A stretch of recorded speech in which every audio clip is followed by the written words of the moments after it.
இந்த ப்ராஜெக்ட் சிக்கு உங்களை ஸ்பெஷல் ஆபீசரா நியமிக்கிறேன். அவனை உயிரோட கொண்டு வாங்க.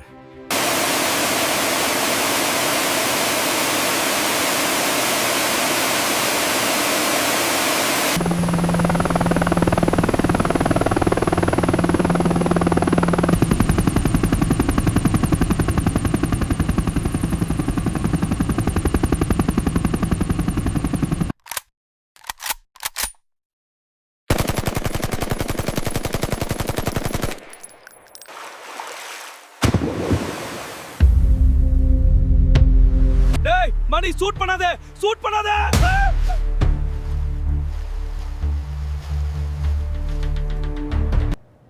உங்கள் பெயர் என்ன? நீங்கள் செய்த குற்றம் என்ன? என் பெயர் சரவணன். நான் சீசன் இல்லாத நேரத்தில் கூட குற்றாலத்திற்கு போய் வருவேன். உன்னை குற்றாலத்துக்கு நாடு கடத்துகிறேன். இதுவே என் தீர்ப்பு ஆகும்.